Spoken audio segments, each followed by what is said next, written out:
The following program is a PodcastOne.com production. From Hollywood, California, by way of the Broken Skull Ranch, this is the Steve Austin Show. Give me a hell yeah. Hell yeah. Now, here's Steve Austin. All right, I'm sitting here in my trailer at the Broken Skull Challenge compound. I got out here just about an hour ago, settled everything in. I knew I was going to do a podcast with Missy Hyatt, who I was a huge fan of way back in the day. And, of course, I'm still a fan of from my days back when I grew up watching professional wrestling. Although Missy Hyatt and I are only about a year apart in age, she got into business before I did. So, anyway, I'm talking with Missy Hyatt. Missy, how are you? It's good to see you again. It's good to talk to you. I can't remember the last time I saw you in person. I know. No, it was in New York. I saw you in New York. When was it? Yeah, you were doing an autograph show. It was in New York a long time ago, like 2000, I think. Yeah, well, that's 16 years ago. Yeah, that's how long it's been. I've been hit in the head with too many steel chairs, and your opponents have been hit in the head with too many loaded Gucci bags. Exactly. And just don't remember now in this interview that we're doing that I am the veteran. Yes, you are. You're going to have to carry me through this thing. Hey, let's go back to you for a second, because I was a major fan of everything that was UWF or Mid-South Power Pro, whatever it was called back then. I know you started in Dallas. You got into business when you were 21. You grew up in Florida, correct?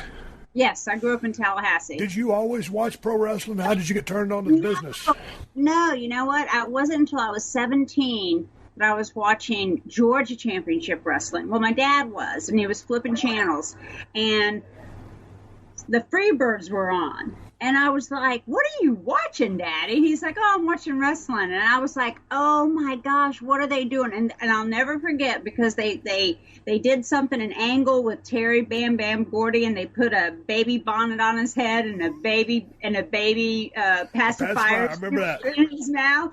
And he was running around and squealing. And I thought it was the biggest hoot in the world. And I was like, oh, my gosh, that's what I want to do. I want to do that. I want to be involved in that, and then I started watching it and just became a fan, and it was like, that was it. I got the bug bit me, the Freebirds bit me.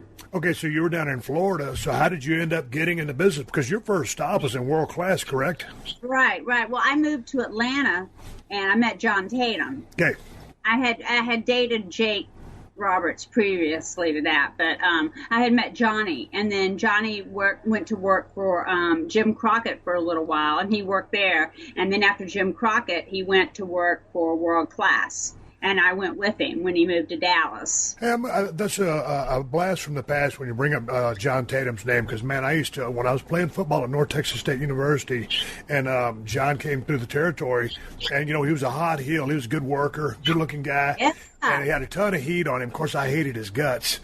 And but I just remember him from the Dallas days. Facial expressions. Absolutely, he did. He was so good at the facial expressions. He was like big crybaby, and he was so great. So what did he go to? Who was booking at the time? Was it Fritz?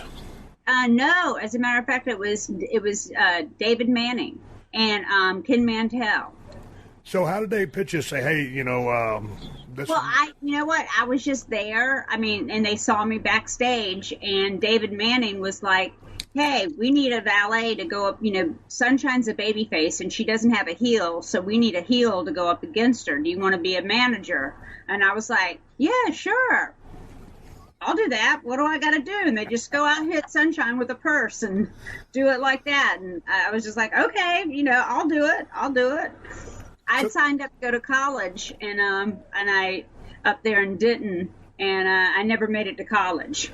Never made it. So tell me about your introduction into the business, because you start watching in Florida at 17, and all of a sudden you're in the business, that you decided that that's what you wanted to do. Now, Sunshine was there. You were going to go on in a year or two and start feuding your very famous feud with Dark Journey. But, man, other than, the women wrestlers from back in the day who paved the way, and to the women's scene that's going on now, it was such a male-dominated industry back then, and now here you are, totally, green as grass. So what was the attitude towards you from the boys?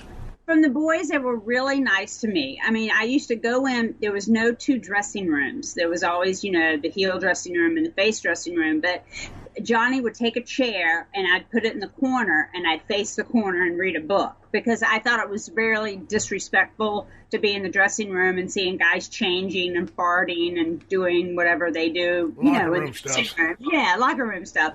And so I used to just sit there and do it. But I remember, like, the first few times that I would come in, they'd go, kayfabe, kayfabe. And I'm like, my name's not Kay, it's Missy. Well, they're trying to kayfabe you just because you were so green, and maybe they didn't know how long you would last, and so they didn't want to smarten you up to all the trade secrets of the day. Exactly. And I'll never forget John Tatum and Johnny and Michael Hayes were trying to teach me carnage going down the street, going down the road at GWF, trying to teach me. And I still haven't ever mastered it either. And it's like, I talk it too slow or something, or I don't know. I can understand a little bit of it, but talking it. I was never a guy who really gravitated towards the whole use the kayfabe language thing. Now, yeah, I could say the arbitrary word here or there, but it's not something I thrived on. But that being said, it's like, now that I've been so far removed from the business, I retired in 2003, and I kind of still, my inner circle of friends, they know my lingo, and I don't talk in carny, but I'll say kayfabe. They know what kayfabe means. They know what shoot means. Mm-hmm. You know, if I say no, like politically, if I'm watching something, man, that's a work. Do you still use those words today in your life? Words. My best friend, she never really watched wrestling at all, and we go to reenact. I do World War II and Civil War reenacting. I'm a living historian, and we'll go and she'll see somebody dressed in something that's not correct, and she's like, "Oh, kayfabe," like that to me, and I have to laugh sometimes. Or she'll say something, and I'll say, "Oh, that was a shoot," and she was like, "Yeah, that was a shoot," But she says it never correctly, but she gets the kayfabe down right. Or she'll be like, kayfabe those shoes, like that. Oh, Jesus. Hey, let's talk a quick second about your feud with Sunshine and World Class Championship Wrestling, because she was really over. And so she had been in the business quite some time before you, and of course that territory had been on fire. So what was her attitude towards you? Obviously she needs an adversary. You're the perfect foil. But how did y'all get along? And did she help smarten you up as far as the work aspect of it? How to do this, how to do that? Like for instance, grabbing your head, and seemingly pulling every hair out, but holding on your hands. Yes, she baby steps with me. She came in there and worked with me and taught with me, and I'll never forget one of the first nights we ever had to roll around together. I laughed because I was having a good time. Because to me, I was getting paid to do something I would have done for free. I mean, I was just having a good time. And we got back in the locker room, and I'll never forget. She comes in that locker room, and she's like, "Don't you ever laugh out there." I mean, our hair was in our face and everything, so one could see it. But she was like, I was like, I'm sorry. I'm sorry. I will never do that again.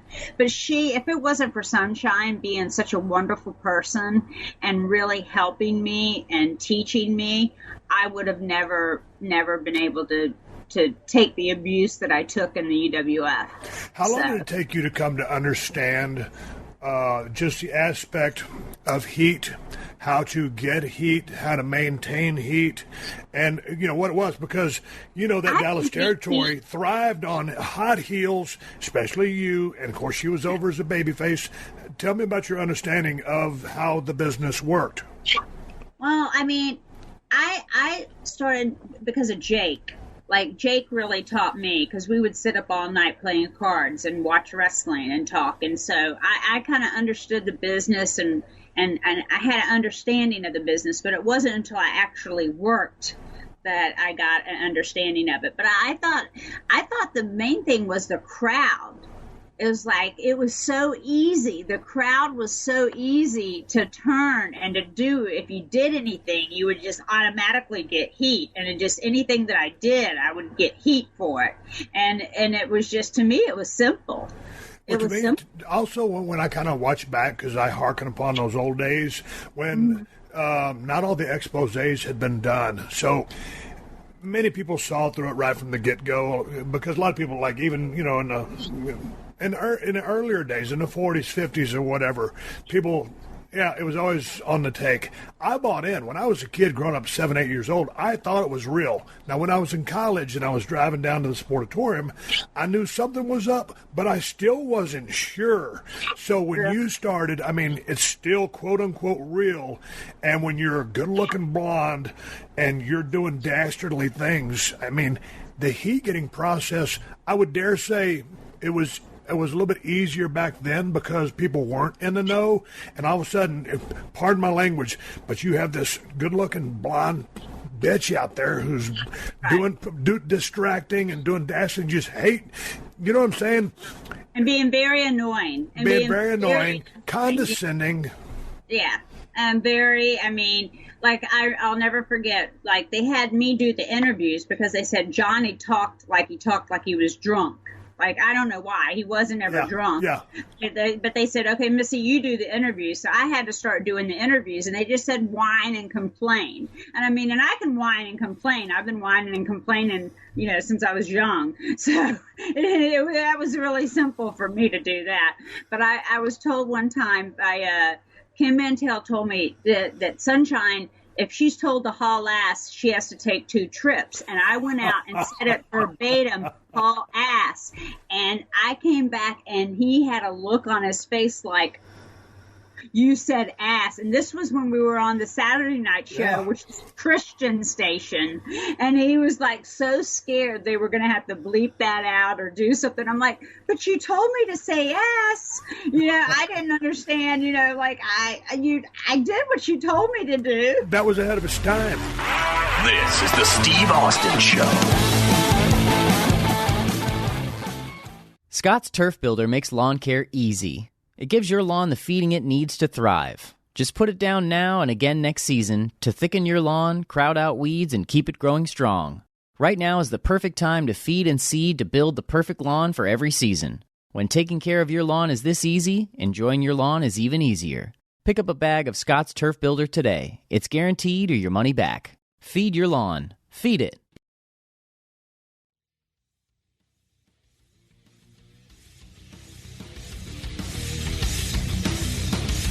Here's a question for you. Okay. You came in as your real name is Melissa Hyatt, so your nickname has probably always been Missy, correct? Yeah. Okay, so when I tell people, and from back in the day I was Steve Williams and turned into Steve Austin, Stone Cold, but finally when I was able to dial in the character of Stone Cold after being the Stunning Steve, the Ringmaster, and all that, really Stone Cold was me turned up to an 11. Would you say the same thing about Missy? Your character, Missy Hyatt? Oh, yeah, definitely. But were you a whiner and complainer growing up? Because if you're coming from Florida, I just picture you as being like a pretty tough chick, like, maybe. Or were you a powder puff? I mean, what? Yeah, I was a powder puff. I mean, my dad, I wrecked a lot of cars. My dad bought me a lot of cars. I was spoiled kind of growing up, so I guess I was a whiner. Were you a wild child coming up through junior high school? Yeah, pretty much. I mean, I was the geek though in school. Like, I didn't have cool clothes. I was more of a geek in school. But I mean, I did wild things. Like I had a fake ID and would go to bars and go out and have, fun times. But what kind of grades did you make? Because you've always been very intelligent. I made C's. C's and B's probably. I just skated through. It wasn't until later on when I went to college that I really put myself, into the zone, because I wasn't prepared to go to college when I was like 17 or 18 when I graduated high school. I was ready. I wanted to get into wrestling. I didn't want to go to college. Well, at what point in time did you decide, hey, man, this has all been fine and dandy, but I need to get my ass in college and decide to go? No, what it was when I moved to New York. I moved to New York, and that's when I decided to go to college, because I always wanted to go to college, and I always wanted to have a degree. And it wasn't until I moved to New York City that I was like, hey, I'm going to go to college while I'm here. What year was that? I graduated in 2001. So what did you end up getting a degree in? Psychology. Why did you pick psychology? I mean, because there's so much psychology. I mean, the business is based on psychology. I know, exactly. I don't know. I think I started out as biology, and I couldn't hack it in biology, and I really like the psych courses, and I really like I like forensic psychology, and I love like investigation discovery. And like serial killers and stuff like that. Let's talk about the serial killers there, because there's some common ground there. Because when I was in WWE, I was the ringmaster, and I was drinking a beer, watching a special on serial killer Richard Kuklinski, the Iceman. Yes. And I'm not endorsing anything he did, but he's a very evil guy. But I said, hey, man, that's very interesting what that guy has done. He's just a cold-blooded, ruthless son of a bitch and just doesn't give a damn. And I pitched that idea to the WWE. And anyway, that's how I became Stone Cold Steve Austin. And of course, I've read, the Henry Lee Lucas books. All that stuff has been somewhat. I remember going to Jeffrey Dahmer's apartment in Milwaukee way back in the day when we were traveling through. Me and Jesse Ventura, we were there doing a pay-per-view, and we made the car driver take us by the apartment complex of Jeffrey Dahmer's. And Jesse got out, and we were looking in the dumpsters, and we're like, there's nothing going to be in there. But, we looked, but we went by his apartment, too. So what enticed you, or what interested you? I don't want to use the right. I want to make sure I use the right word, or don't want to use the wrong word. What we're just talking about. That just to me, people like that are so fucked up. It's very interesting to understand, and so many of them have no remorse or just detached. I just don't get it. It's like some of the people that I work with now is like, they're happy that they have food and stay in the shelter and, get their food stamps. They have their Obama phone, and they just have no sense of doing anything else, no sense of improving themselves or doing anything. They just going through life, just breathing. And I'm just, and you try to help them, and they don't. There's no helping. I want to go back to psychology, but I want to now go to Mid-South Power Pro UWF. What did you call it when you worked for Bill Watts? What was the name of the promotion back then? Because it changed. Oh, it was just UWF. Okay, and this is when he was trying to make the next step to the big level. Yeah, he was trying to be the next. Well, that's what happens when we raided. Ken Mantell took everybody from World Class and went over to UWF. And that's when he was trying to be up against Crockett. So when you say we raided, was when you were already with Bill Watts? Well, no, when we were all with World Class and everybody left World Class and went to UWF.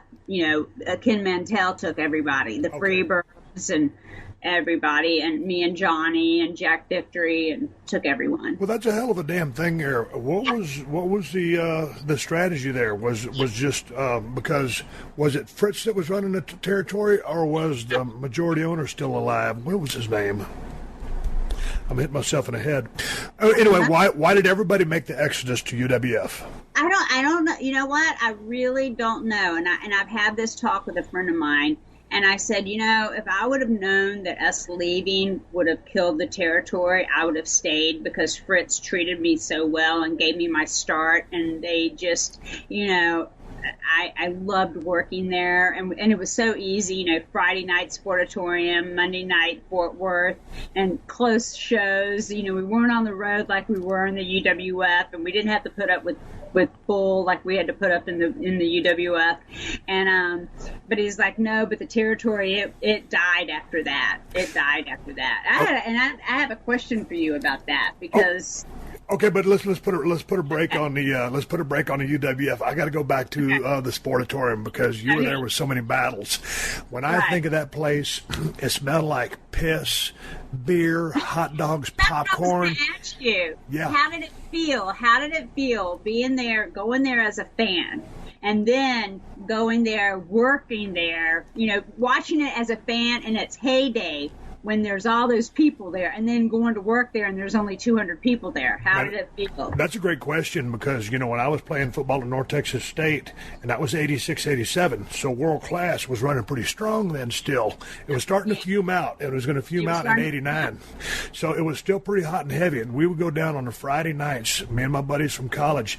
We'd drink beer, get drunk, and throw shit at the wrestlers. That's what you did back then, right? And so, a couple of years later, when I'm breaking in, and I'm taking the school there on the Saturday mornings after the TV tape, and there I am in that building, and I couldn't believe it. I was like a kid in a candy store. And then finally, I started working. And when I first started working, I was just a young, good-looking baby face with long blonde hair. And P.Y. Chew High and all the hottie heels from Tennessee would come in and beat the shit out of me, try to get some heat on them. And right. I was a nobody, so I was just paying my dues. But then to finally start working out there, it was so fun back then with that little string that ran down to the entranceway. And the Von Erichs, those Von Erich boys, when you used to watch them on TV, and you can vouch for this because I don't think a lot of people understand how over those Von Erich boys were. They would get mugged. Yes. Girls would be hugging them, kissing them. They'd have about 4, 5, or 6 phone numbers written on paper in their trunks or in their hands. It was mayhem. And so, I went down there. Nobody gave a shit about me because I wasn't anybody. But it was awesome. Hey, what kind of man was Fritz to you? I never really got a chance to meet him. You never got oh, he was wonderful to me. I'll never forget going up in his office when they wanted to hire me, and it was Fritz and Carrie and Kevin sitting in there. And they're like, okay, so we're going to hire you. What name are we going to use? And we were trying to figure out a name. And Johnny called me Missy, and they're like, well, let's just use your name, like that. And Fritz always paid. He paid really well. I mean, I never ever looked at my check and went, oh, I shouldn't have gotten paid that. Like we got paid really well. He paid us well. He was always, if he said something, he did it. He was an honest guy. He was a wonderful man. What was your take on the locker room there? Because I've heard tales from back in the day that was a pretty hairy locker room, just as far as just blow. I mean, some of the guys smoking pot. And this isn't one of those we're trying to bury everybody, but I heard it was a pretty wild dressing room by all accounts. It was pretty wild. Like Gino Hernandez was there, and Gino, would come in there with his Louis Vuitton, and dressed up, looking, sharp dressed man, and then you'd have Carrie come in, which would be funny, and he'd walk around, he'd shake everybody's hand, and about 15 minutes later, he'd go and do it again and shake everybody's hand. Okay, I got to ask you a question. Was that a rib or was that a shoot? Because I think it was a shoot. Okay, I think it was too, because when I first came in, when you first come in that front sportatorium door, if you hang an immediate right, that's a janitor's closet. And when I first started doing the commercials for Chris Adams Wrestling School, they made me dress in there. And then finally, after a couple of months, they let me dress, in the dressing room to the left, where all the boys dressed, because I wasn't kayfabed anymore.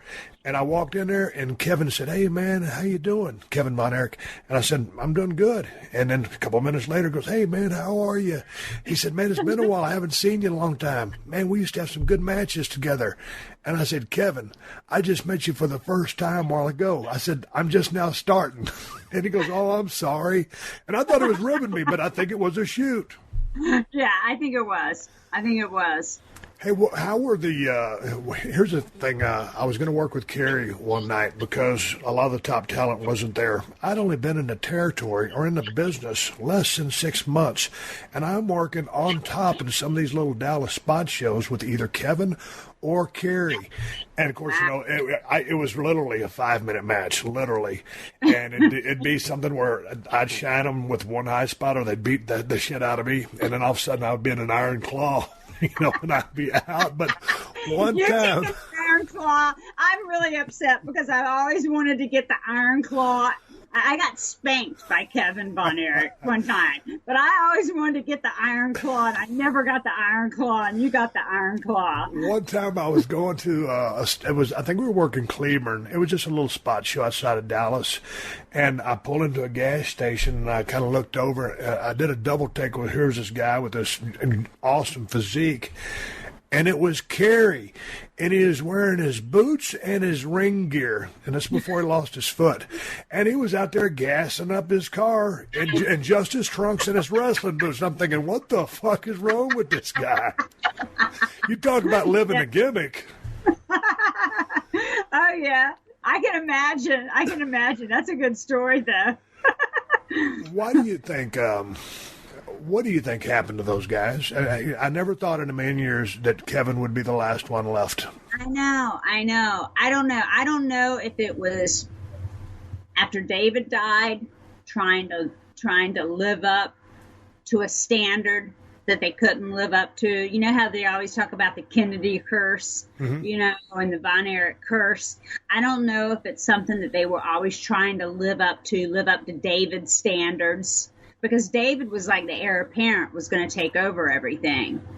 And that's what I think. I mean, I don't know for sure, but I think that's what it was. From a work standpoint, everybody considered him world champion material. And I always thought Kerry had that look. And, of course, Kevin did, too. They're almost neck and neck, but Kerry probably a little bit higher. Just his charisma. His charisma. He was a superstar. I mean, he looked like a superstar. If you would see him not in wrestling boots and not in wrestling gear, walking down, in an airport or somewhere, you would look at him and say, he's a superstar. He's like somebody. You might not know who he is, but he's got to be famous. Yeah, he's got to be famous. He's a superstar because he just had that look to him. So if you were going to use your, psychology or your psychiatry, what went on there? Just trying to live up to David? Or what was Fritz too giving, as a father? Because they had everything they wanted. Maybe he just gave them everything they wanted. And they didn't, and then they just couldn't live up to the high standards of what David was. But they were everything. They all treated me like gold. And of course, I remember when God rest his soul, Percy Pringle, and I did a little feud with Chris, and we beat the hell out of him. He got some color, we tied him up, and he was always he was just kind of the runt of the family, and he had such a tough road to go, and then he took him. It was just tragic, and then with Kerry, I guess got caught forging prescriptions, and then he decided to end it. I mean, it was heartbreaking because literally, I remember being at North Texas State. I remember when David died, but I think I remember when Gino died. I was riding in my 76 Monte Carlo, and I heard that Gino had died, and I was like, man, that's fucked up. How'd he die? Did you think that there was some shady circumstances there? Because I've heard a million stories. Yeah, I thought there were some shady circumstances too, but you know what? I don't think it was. I think it was just the accidental OD. Do you know, this is a good one for you. They were going to put me with Gino. They were going to do a split with me and John and put me with Gino. And then Gino died. And I'm like, great. Gino died. What did you think? Did that blow your mind? And you knew that he was a party guy, to say the least. Yeah. So what were your thoughts when you heard that news and knowing that you were going to be put with him as a pair? Yeah, we thought it was going to be great. We thought we were going to be like elevated up high because Gino just lost his hair with Chris and everything, and they were trying to think of something to do with them, and they were going to split them apart, and then they wanted to do something with Gino, and then Johnny and I were thinking we're going to get a run with Gino. That's like we're going to be up there. What do you think if Gino would have, if let's say he never would have died, if he would have went up to New York, he would have had a monster run? Oh, yeah. Good-looking guy. He could work. One of those natural heat getting magnet kind of guys. Yes, he would have had a hell of a run up there. Just his whole persona, because he was Gino. Yeah. In and out of the ring. He really was. He was so much Gino. This is the Steve Austin Show.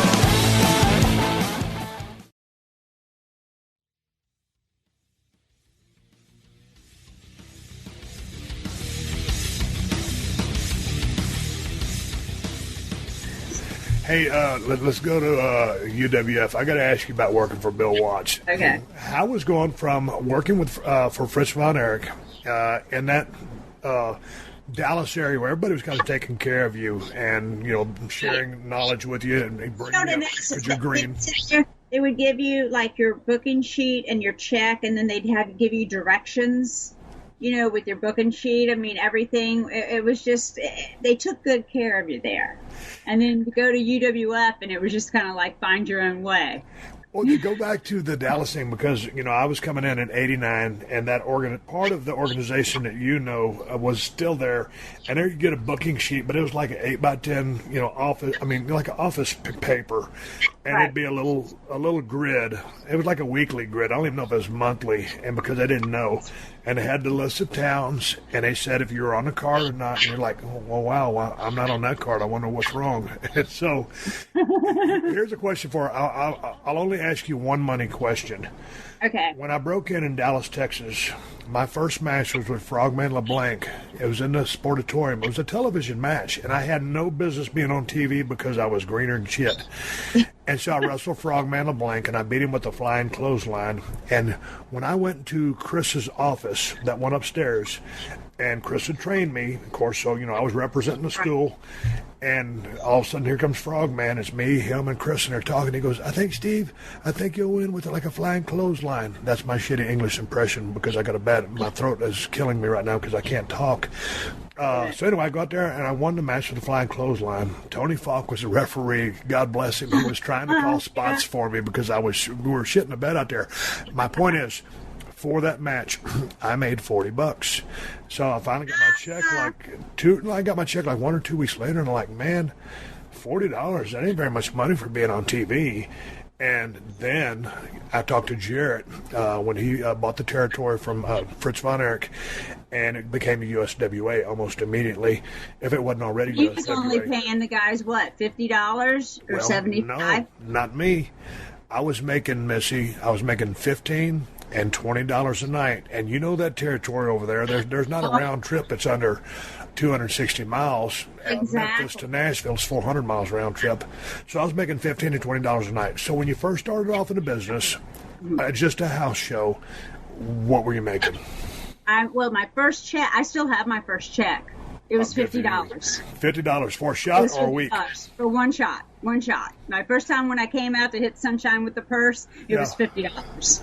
But I was making, in world class, probably between like $100 and $175 a night. That's damn good money back in the day. Yeah, and that was great money for 1985. Plus, Absolutely. Johnny was making money. Johnny was making more than me, so we thought we were, great. And then when I went to UWF, then we got the contract. I got my first contract, and that was for $50,000 a year. Are you kidding me? Yeah, when I went to UWF. Jesus Christ, that's awesome money for... Yeah, that was great. But then Bill Watts would, if you did anything, he would fine you and take it out of you. And you would never, before we got the contract, it seems like we were making more money because he was paying us on the house. And like one of the houses were up and me and Dark Journey, and I ended up getting like a $400 paycheck for like Jackson, Mississippi. And then once I signed the contract to make the $50,000, then it was like $187.50 a night. Like he broke it down. And it was like, and you never would make over that. That wily veteran. Yes. Because here's the thing. Here's what I'm thinking. Okay, hey, I can either pay you like we're paying you now, or I can guarantee you $50,000 a year and you'll sign a contract. Is that what he said? Yeah. So it sounds good when all of a sudden you hear the lump sum, and this is 85, 50 G's. This was 86. This was 86. But in that zone, all I'm saying is you get that guaranteed money, and you're a wrestler or a valet or a personality, and you're making 50 G's. That's a shit pile of money. Yeah. I mean, I thought it was great. I couldn't believe it. I mean, I bought my first car without my daddy's help. co-signing for me because I walked in there with the money and bought me my 300ZX Turbo, and thought I was the hot thing, going around. Hey, talk to me about the traveling down there in the UWF, because the Mid-South, or I was referred to as Mid-South, but that was a territory known for a shit pile of wheel time. Yeah, I think whoever booked the towns would sit there with a big map and just throw darts and say, okay, they're going to be in Jackson one night, then they're going to be in Houston, then they'll be in Tulsa, then we'll have them go down to Baton Rouge, and then to Dallas. I mean, it was long trips. So were you traveling at that time with Eddie? Well, no, I was traveling with Johnny at first. Okay. Me and Johnny were together, and we used to travel with One Man Gang, as a matter of fact, because he had a van. And I loved traveling because his wife would cook sandwiches, is what he called them, sandwiches for us. And we used to ride with One Man Gang a lot of the time. And that was great. That was some fun times.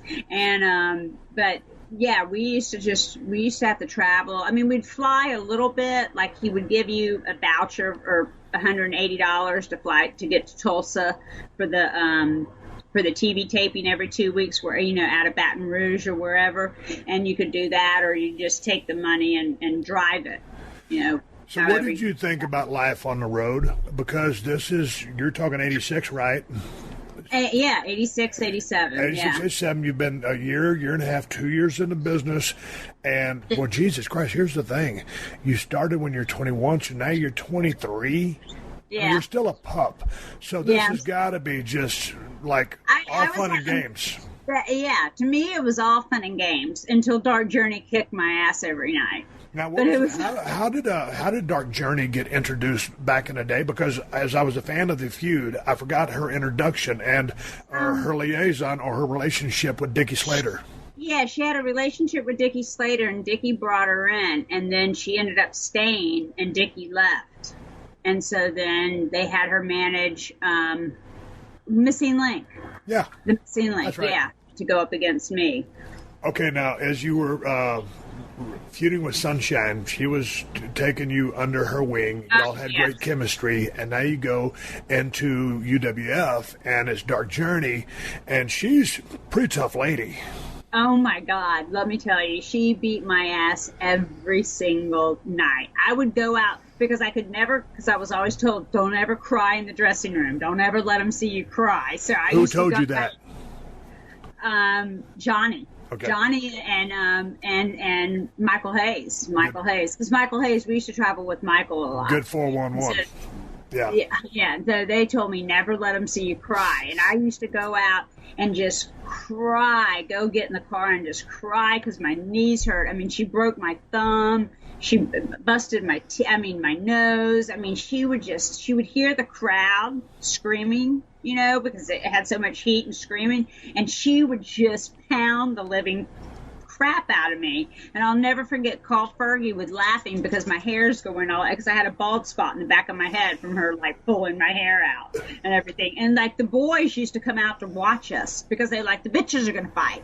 You're going to watch because they're going to fight, And I tried so many times going over to Jake's dad, Grizzly. Yeah, Grizzly's house, and trying to show her, look, when you grab me by my hair, I'm gonna grab your wrists. Now let me show you what to do. And it didn't matter. And we would do and back then, because the TV taping was every 2 weeks, we would do the same match in the towns around. Yeah. And so we'd have the same finish and the same match. We'd have one thing like, okay, I pull a leg, she chases me around 2 ring posts, I roll in, she rolls in, she doesn't get a hold of me, she almost gets me, and I roll out. Every night she screwed it up. I wouldn't pull a leg, she'd just start chasing me out of nowhere. Or either I'd pull the leg, she wouldn't chase me. Or either I'd roll in, she'd roll in and beat my ass. And then John would have to pull me out. I mean, it was like, I don't understand this girl. What does she not get? Because, I mean, they used to come to me and they would just say, okay, this is what you're going to do, blah, blah, blah, blah. And they'd walk away. And then you'd have to know. I mean, you couldn't just go out there. You know, you'd have to know what your finish and know what the finish is. Damn right. And you couldn't have your head in your ass because all of a sudden something's going to happen. If you miss your cues, you're fucked.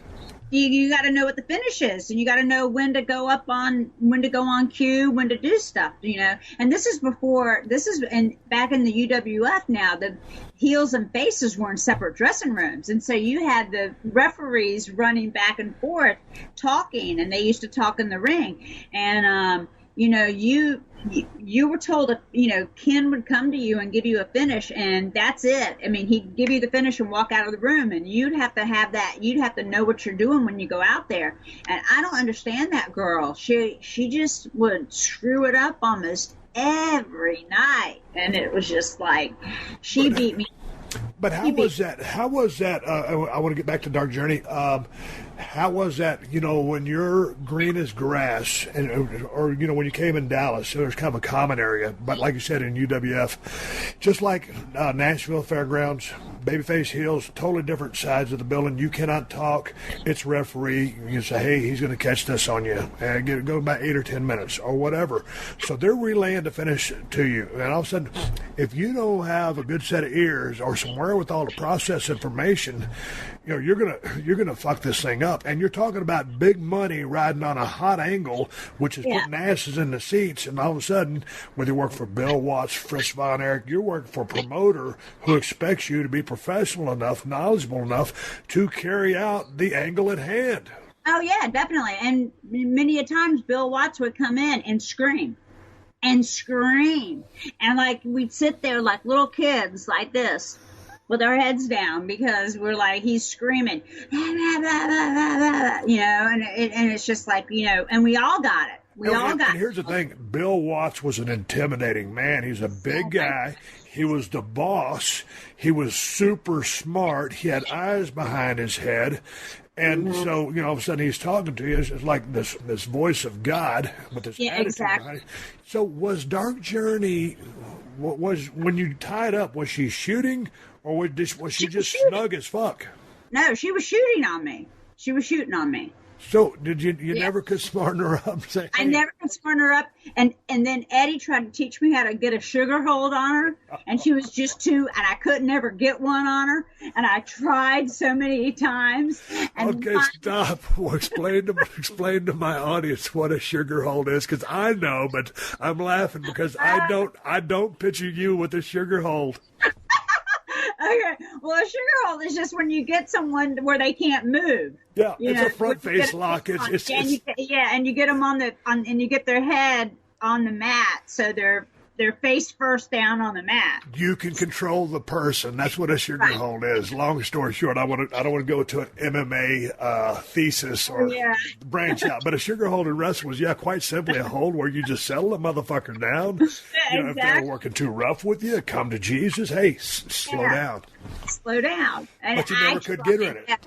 I could never get it on her. I tried it. I'm too much of a girly girl. I could never get it on her. Hey, you're staying UWF. Jim Ross was the color commentator or the main announcer. Yes. And Jim was one of my favorite announcers of all time. I think as much as, and you grew up down in Florida, so, you know, Gordon Soley is God. But, man, Jim Ross, man, when he was the voice down there for Watts and when he went to Crockett's, went to WCW and then WWF, I just thought he was the greatest of all time. Did he ever help you or drop any knowledge on you because he was a wealth of information because he'd been in the business for so damn long? Not in UWF. It wasn't until I got to WCW that he really helped me out. When I used to work with him hosting the shows, that's when he really helped me out. But in UWF, he hardly never really spoke to me that much. Because I couldn't see him that much. How different was the locker room in UWF than a world-class championship wrestling? Because y'all had really a who's who of people that were there, legitimate tough guys, whatever Hall of Fame you'd put them in, because there's so many, and maybe whatever, future Hall of Famers with, you know, the Steiners, Sting, Warrior, Murdoch, Dickie, Slater, you know, everybody that was there was damn near a Hall of Famer. Right. Oh yeah. So what was the attitude? What was the difference between UWF and Dallas? Well, to me, it was just more people. To me. I mean, it was the same, but it was just more people, and it was like we were up a little bit level. You know, like we were in world class, we were down here, but we moved up a level, moved up a notch. Was that the perception that UWF was an upgrade from world class? Yeah, I mean, that's what we felt like. I mean, because, going out there in front of the Tulsa Civic Center that was sold out every 2 weeks and going to Jackson, I mean, the houses were just so much bigger, you know, and it was just like, it was, and being in the Super Bowl and places like that, New Orleans, I mean, it was just a lot more people came. So it just seemed more like we were a step up. What were your thoughts when, Jesus Christ, what was the Blade Runners? Were they the Blade Runners there? No, they weren't the Blade Runners there. They were the Blade Runners, I guess, maybe before I got there. Were they? Sting was already Sting, and the other Blade Runner wasn't there when I got there. Okay. Yeah. Okay, so did at this point, not to go over your chronology of dating, but is Eddie Gilbert in the territory at this time? Yes. Okay, now did Bill entrust him with the booking? No, but him and Hill was doing the booking, and Eddie would help out. Eddie would do his stuff, you know, and help out. It wasn't until the end, before he sold to Crockett, that Eddie was doing the booking. So then Eddie was booking for Crockett? No, Eddie was booking for Bill Watts. After he sold to Crockett? Right before he sold to Crockett. Okay. Yeah, right before. Sorry, get my timeline. What were your thoughts on Eddie Gilbert's take on the business? Because he was considered by many to be a really smart guy. He was a really smart guy, and he loved the business, and he had been booking since he was a kid. I mean, his mom has notebooks of him writing out storylines and writing out who versus who, and we're talking at a young age too. You know, growing up watching that Memphis wrestling, and he would take the Memphis show and then he'd rewrite it how he saw it and his characters and everything. So he was really smart. He was really smart. It's a shame that he's not around. I know. There's so many of them. It's a shame. What do you think the highlight of your stay in UWF was? Oh my gosh, my highlight of my stay. Okay, this is when once a year they have the Tulsa fair, and so we wrestled at the Tulsa fair. They put me in a dunking machine. And I got to be rude to people and have them dunk me. So you just insult people to get them to pay their $5 to throw 3 gimmicks at you, put you in the water. He dunked me, and I was in it, and I was wearing a nice dress and everything, and I got dunked a bunch of times. And I had the best time doing that because, you know, what can they do? I'm behind the screen thing. You know, I'm calling them jabronis. They don't even know what it is. Yeah.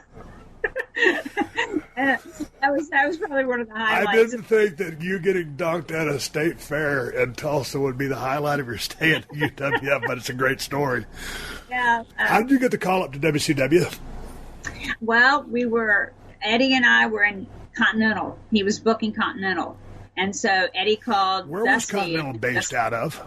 Alabama. But what Montgomery, town? Alabama. Montgomery. Okay. Yeah, Montgomery, and that was Alabama. a great territory for a while. Yeah, Eddie booked. I mean, they were running nothing, and then Eddie came in and started running, and they got it up really good. It was good for about a year. You know, it was going really good. But then David Woods, the guy that owns it, wasn't a wrestling guy, and he wanted to change things and do things and stuff like that. So when we found out once Crockett, you know, got sold to TBS, you know, Eddie called Dusty, and Dusty had us come over there, and we got a job then. Okay, now tell me about what year was that? Because I went... 89. 89. Yeah, because I got there in... 91. Golly, you know my career better than I did. I got there in 91, but here was the deal. They told me this. I went to see Dusty. He had the book, as you know. And so he goes, yeah, baby. He goes, what's your wrestling name? I said, well, I'm going to Stunning Steve right now. He goes, you working heel the baby? He knew, but he's just asking me. Right. I said, well, Dusty, I'm working heel. And he goes, all right. He told me what the deal was. The deal was back then when I came in, Missy, was when you walked through the doors in WCW, you signed a contract at that time for $75,000 a year. Right. Then the next year it would double to 156, or some guys got the 104 deal, but for most guys it doubled to 156. And then after that, you were on your own as far as negotiating whatever happened after that. So all of a sudden, I went from making, at the time I had about $100 a night guarantee from Jerry Jarrett in the USWA, up from the 15 and 20. This is my second tour back. And all of a sudden, I go into WCW, I'm making 75 G's a year. So when y'all go in, what's the money situation? Was that another guaranteed contract like I just put out? Contract. Yeah, that was another guaranteed contract. It was 75. Yep. It was 75. It was just the basic 75. But they wanted to give. They really, it was a deal thing. It was 150 for both of us. Oh, that's a pretty good package deal. Yeah, that was like a package thing. So that's how they did it when we first started. But then, me and Eddie ended up breaking up, and then I had to go on my own. And that was a whole other long trying to negotiate, and I never really made that much money in WCW. So how long did you end up staying there? 5 years. That's a pretty good stay. Yeah, that's a great stay. It's a great stay. So when you break up with... And I would have stayed longer, but, things happen.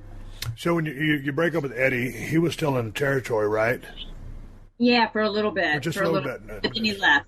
So then who were you traveling with, those last few years? I didn't travel with anybody. I traveled by myself. I really went by myself because I was first I was managing, and then I was hosting the show. When me and Eddie broke up, I was hosting the show, so I traveled by myself. I didn't go, I would have my own rent-a-car. I'd fly to the, place myself. And then Jason, the guy I was dating, he would be with me a lot of the times. He would come with me a lot of the times. So that's who I was traveling with. And then when we broke up, then I was still back by myself traveling. But then I never wanted to go back managing again. And that's a question I wanted to ask you too, because you and Brian in 93, when you were with Brian, that whole time for those worldwide tapings were courting me as your manager. Where was that ever going to go? I don't know. I don't know. I guess somebody pitched me that idea, or pitched us that idea. Brian thought of a lot of the stuff for us. He always thought about the gold chains, the matching trunks, the vest. Yeah, because I went to Eric, and I was just like, I went to Dusty. I go, why am I managing the Nasty Boys? I go, I don't want to manage them. I go, it means more. I go, I should manage the Hollywood Blondes. That would be more me. That would be more my character than the Nasty Boys, whatever. But the thing is that after Jason and I broke up, Jason was good friends with Bischoff, and Jason knew that I didn't want to be a manager, that I loved hosting the shows. So that's why I was back as a manager.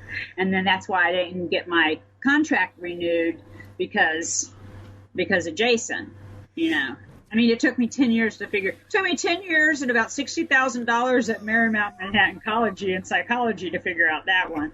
But hey, I don't know if you remember this or not. I think I have it correctly. When I made my debut in WCW, if I'm not mistaken, I thought it was it Fayetteville, North Carolina? A lot of things happened in Fayetteville. Or probably, it might have been Center Stage even. No, it was Florence, South Carolina. I think it was... You interviewed me. Yeah, I interviewed you. And who was the girl? Who was that? Whose idea was it to bring Vivacious Veronica in? Dusty Rhodes. It was either Dusty or Magnum. They just figured, hey, man, I needed a woman, a chick with me, a manager. Be respectful, I don't mean that in a bad way. They just pictured me with a manager, and I wasn't quite as talkative as I would end up being a Stone Cold. But I just remember that first interview. I went out there, and I'm walking to the ring. Of course, I'm nervous as hell, man. This is WCW. I mean, this this is almost the big leagues because WWE or WWF at the time was still the bigs, right? And I'm walking out there, and I hear this from Hollywood, California, weighing 252 pounds, and I'm sitting there, as I'm walking to the ring where you're standing, I'm saying to myself, who the fuck are you talking about? Am I going to the wrong ring? I ain't from Hollywood. And they said, Stunning Steve Austin. I think it was Gary Michael Capetta. And I was like, what the fuck? How did they decide I was going to be from Hollywood, California arbitrarily without asking me a goddamn thing? So, I know. And here's the thing, Missy. I went out there. I don't remember too much of the interview, but I went back, and I had a damn booger right on the inside edge of my nose. And I was so embarrassed. I just went on national/worldwide TV with the bear in the cave. And not one single motherfucker could smarten me up and say, hey, dude, before you go make your debut on national television, pull that booger out of your nose. Yeah, I'm sorry I didn't see it, or I would have told you. If I would have seen it, I would have told you. That would have been a great moment if you'd have just stopped right there in the middle of the interview. Hey, go check yourself. Excuse me, if you want to blow your nose. So what was the end of your run in WCW? What happened there? That's what it was. They came to me and told me I had another contract coming, but then something happened. We were down there at doing the TV tapings down in Orlando, and I forget exactly what happened. Oh, I remember the Clash of the Champions. We were having, when we used to have the Clash of the Champions right before the pay-per-view, and so on the Clash of the Champions, it was the Nasty Boys with their titles up against Mick Foley and another crazy-looking guy. Right. Mick Foley, I forget who it was. Anyway. So they screwed up at the Clash, and they didn't get the timing right, and so they didn't get the 1-2. They were supposed to get the 1-2-3 after the 10-minute time limit was up, and so they didn't see that on TV. The people at home saw that, but the people at home didn't see that. But on the replay, they showed I run in the ring and I get kissed by the two guys, by Mick Foley and the other guy, and I'm spitting and being nasty, nasty, nasty. And so I remember it was not Jim Hurd, it was Kip Fry or one of those. Kip Fry, whatever. Yeah, Bob. It was Bob. He asked me, how did the Clash go? And I told him, I said, well, I go, you're trying to sell the pay-per-view is that it's a no time limit match, and that the guys won on the Clash, but they didn't see it at home. They didn't see the 1-2-3 and the time limit. I go, instead of on the replay of me, the replay seeing the blonde girl get kissed by the ugly guys, shouldn't they have shown the replay of they got the 1-2-3 and then the referee saying, no, the time limit's already out? And so he said, yeah, you're right. They should have done that. Well, I was rollerblading that night around the thing, and Eric Bischoff came up to me, and he's like, don't you ever go over my head again. And I'm like, what do you mean? And he's like, you went over my head, and you told them something, about the Clash of the Champions. I'm like, no, they just asked my opinion, and I gave them my opinion. That's all. And then the next day, I was told not to get on the bus. And then I found out later that that my contract wasn't getting renewed. And that was it. No shit. Yeah, that was it. But I know it's been because Jason and Bischoff are really good friends, and I know that, I know how guys are, and I know how girls are. It's the same thing with girls. But I do have to say that if it wouldn't have happened, I never would have gotten to move to New York City. Really? And I never would have gone to college. And I think was the best. Because if you can make it in New York, you can make it anywhere. That's true. And I always say if you can get over in front of a New York crowd, you can get over anywhere when it comes to the wrestling business. But let me ask you, that happens at Clash of Champions, all of a sudden you don't have a contract, you're out of the business. Right. So how did you process this? Because, I got a FedEx in the mail after I got a phone call from Janie Engel, letting me know that I'd gotten fired. And so that was it for me. And then, luckily enough, Paul E. called me and I went to ECW. you're out of the business because you basically got a door slammed in your face. Were you angry? Did you feel mistreated? I had my feelings hurt. I cried. I'm a girl. I cried. And I was like, what am I going to do now? What am I going to do now? And then I started thinking, well, I'm going to move to New York, And so within a month, I moved to New York City. What about the brief stay in WWE? Oh, like that? No, the brief stay in WWE happened in 1988. Oh, that's I'm way out of time here. Yeah, that was back in 1988. What happened there? It seems to me you would be tailor-made for WWF. Oh, my God, yeah, I thought so, too. But let me tell you, I was so green. They wanted me to take over Piper's Pit, and they had me scripted, and I went out there, and I did it, and they had me be a baby face, and it was so horrible. If you saw the tapes of my Missy's Manors, you would want to die. Plus, my southern accent was so bad. It was just like, hey, y'all. How y'all doing out there? I mean, it was I went back, and before we talked, I watched some of those, and I was like, wow, Missy's so much better than this because you are, and because I know you, and we've always talked, and you've always done great promos when you have a promo to do. So I could tell that you were heavily scripted, and like you said, you were green, but you weren't comfortable being. If they just said, hey, here's our main points, go do your thing. Yeah, I mean, and I asked him, and I begged Vince. I said, let me go out there and be Missy Hyatt and be me, and let me interview these guys the way I want to interview them. I didn't even know on one of them to hand the microphone over. Yeah, it was. Yeah, there's a couple of awkward things there. And because I had never done the microphone thing, but I went and called Eddie, and Eddie said, no, don't do that. Come home. Dusty will give you a job. And so I did.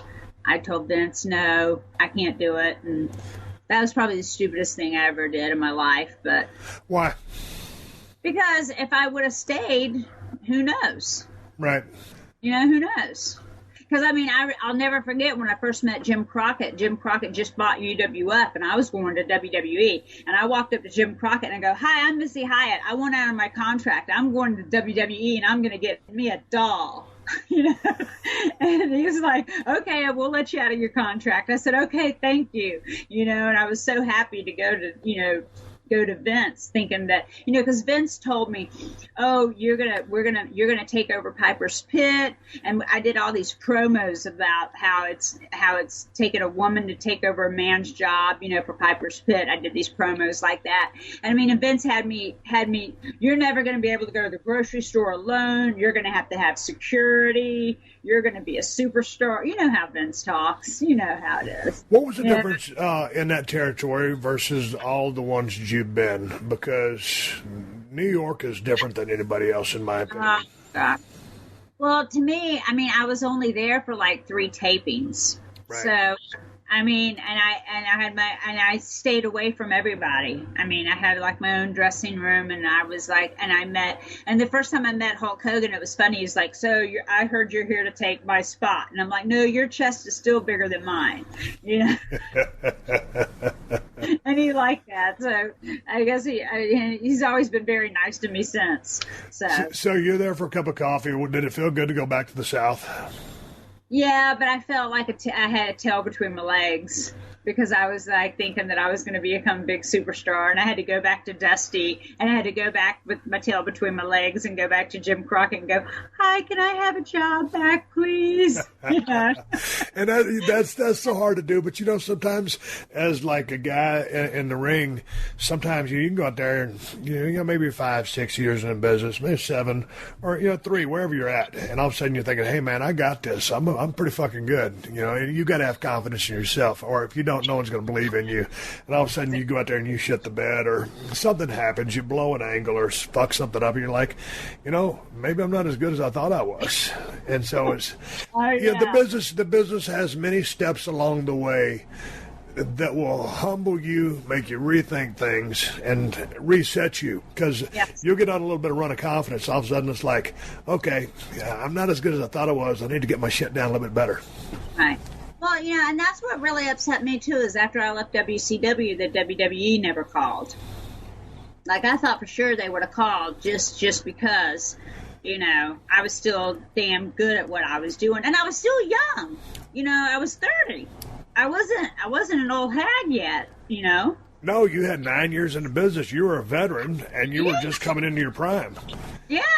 And you're smart, too, because, like you said, you wanted them to call you. You know the deal.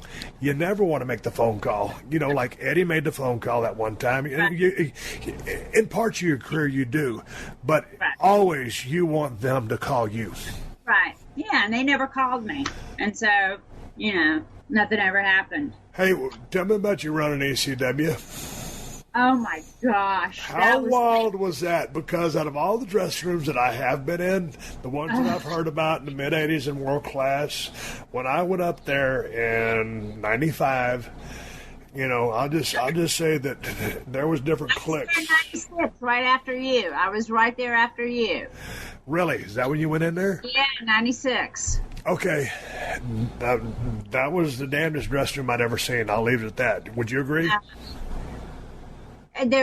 Beer everywhere.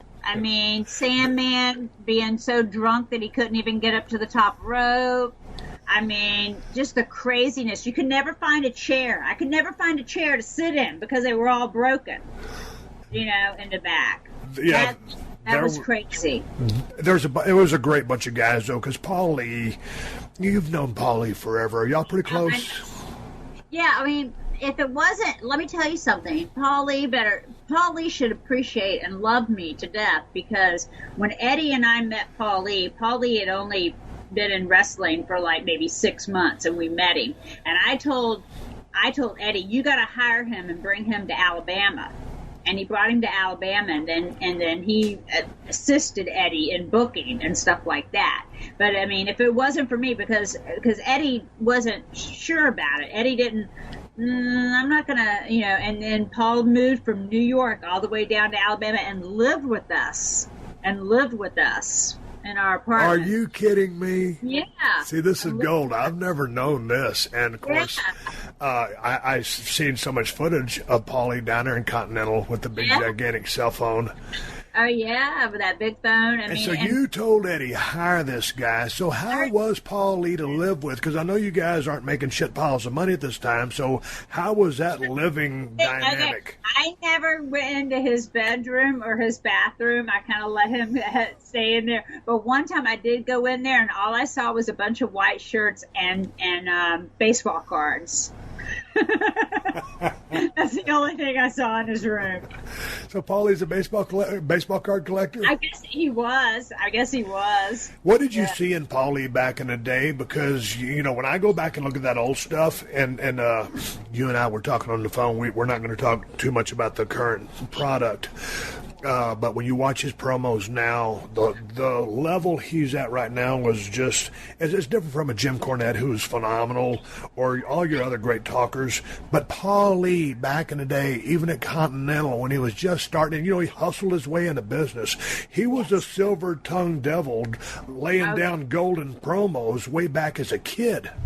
Yes, he was so good. And that's when I first met him. And I met him at we were doing something in Atlanta, so at some Cow Palace thing in Atlanta, and we met him, and he was down there, and he just got fired, I think, from Vern Gagne or something, and he wasn't really working, and he was down there, and he was so obnoxious, that New York obnoxious, you know, doing his promos, and I fell in love with him. I was like, oh my God, and we would talk on the phone, like hours every night on the phone, me and him talking, you know, and I finally told Eddie, you got to get this guy to have him come to, we were still living in Tennessee at the time, but I was like, because we were working for Memphis, but I told him, I was like, you've got to get this guy, you got to bring him to Continental, he's the best, he's going to be a great manager, he's going to be the bomb, you know. And so so Eddie did, so I was glad. When you decided to move to New York to get your degree, why New York? There's plenty of colleges in Atlanta, there's college down in Florida. Why did you have to go to New York?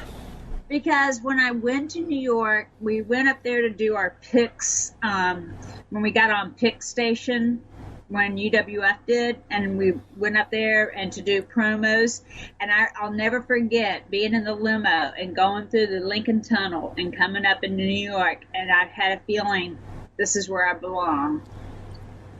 And I just had that feeling. Why do you think that was? Because, like, man, the first time when I started working for WWF, I drove to the Garden for 2 shots. And, when you get into the Garden, New York's laid out in a grid. It's pretty user-friendly, but like when the pedestrians keep walking across the street when you have the green light. So all the cars behind you are like, and I'm like, what the fuck, man? This is what you have to do, and this is what I do.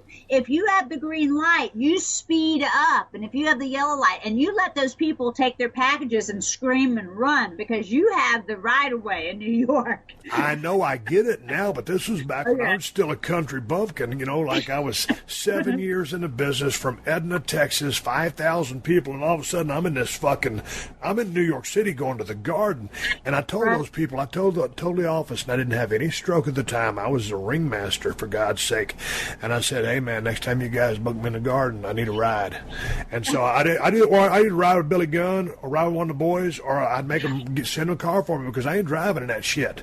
Right. I liked it because where I lived at West 75th and Riverside, which is on Upper West Side, and I never heard any trucks, sirens. I mean, I was on the first floor of a brownstone. I had a nice little apartment. I could see Riverside Park. I mean, I could walk my dog. I was in the city, but I could go 2 blocks to Broadway and be in the middle of everything. But then I could go 2 blocks and just be to me, it was like a country street. How long did it take you to come down from New York to adjust back to life in Florida? Because without the hustle bustle of the 24/7 pizza or whatever you want, New York is 24/7 anything. Yeah, you know what? I pretty adjusted because, I adjust easy. I've lived so many different places. I've adjusted. Are you a homebody now, or are you still out on the town? Yeah. I'm a homebody. I don't go out very much. I mean, I work and that's about it. And I do my reenacting. That's my only thing that I do that I like to do is my reenacting. You got any hobbies doing your downtime? Yeah, that's my reenacting. Reenacting, but are you a reader? Are you an outdoor person? Do you fish? I sew clothes for my reenacting, and then for my birthday, I just bought me a 1936 German Luger. So I like guns.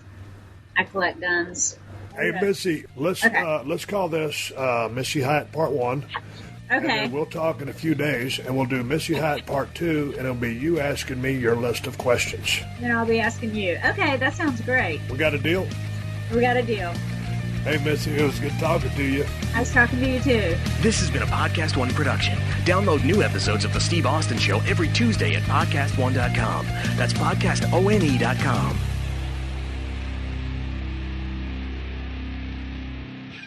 All month long on Pluto TV, stream the biggest Tyler Perry movies free. Watch your favorites like Medea's Witness Protection and Medea's Big Happy Family. Join Tyler Perry as he goes on a couples retreat with Sharon Leal in Why Did I Get Married? Or Idris Elba and Gabrielle Union in the Tyler Perry directed film Daddy's Little Girls. Plus, Pluto TV has hundreds of channels with thousands more movies and TV shows. Available on live and on demand. Download the free Pluto TV app on all your favorite devices and start streaming now. Pluto TV. Drop in, watch free.